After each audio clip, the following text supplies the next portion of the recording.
আর যাইও না কোটাই মিয়ার বাড়ি। কোন রমজান, এই বয়সে যে একজন মানুষ আরেকজন মানুষকে কত ভালো পাইতে পারে আগে আমার জানা আছে। এখান তুমি কিলা বুঝলা এবার? কিলা বুঝলাম, বুসরার লগ ছাড়ার লাগি ফটাই মিয়া তার সব সম্পত্তি আমার নামে লেখিয়া দিলেইতে রাজি। আমার পাও পড়ে গেছে না এটা। ভাই সাহেব লেট হয়ে যার বাড়ি যেতে নানি। ওই তো তুই এক কাজ কর, তুই যা বাড়ি তার আম্মারে কইস আমার আইতে একটু লেট হইব, যা। আচ্ছা যাইলাম। সুলতান ভাই, আসলে মানুষে যারে বালা পায় তারে রাখতে গিয়া, তারে দরিয়া রাখতে গিয়া তার সর্বস্ব দিয়ে এমনকি তার জীবন দিয়েও চায় তার প্রিয় মানুষটাকে দরিয়া রাখতো। তুমি হয়তো ঠিক কইছো শফিকুল, কিন্তু আমি আমার সর্বস্ব দিয়া জীবন দিয়াও আমার মনের মানুষকে ধরিয়া রাখতে পারলাম না। দেখি রমজান লিখে ফোন দিছেন।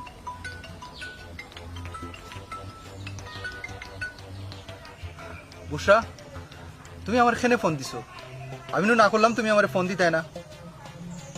শুনো, তুমি খটাই চাচারে লইয়া সুন্দরভাবে জীবনযাপন করো, সংসার করো। আমি আর কোনোদিন তোমার লগে যোগাযোগ করতাম না। আমি চাইমু তুমিও আর কোনোদিন আমার লগে যোগাযোগ করতাই না।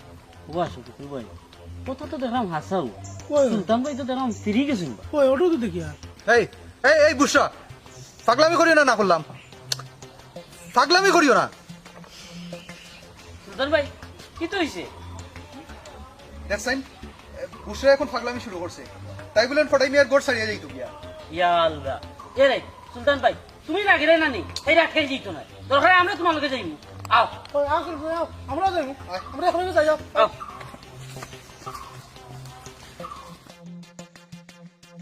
গোলামর বুয়া আমার ঝালাইয়া খাইলো। ও কইমা কারে গাইলা আর কারে তুকাও? আসসালামু আলাইকুম আমজাদ ভাই, ওয়ালাইকুম আসসালাম। ভালো আছেন নি আপনি? আসি বালা।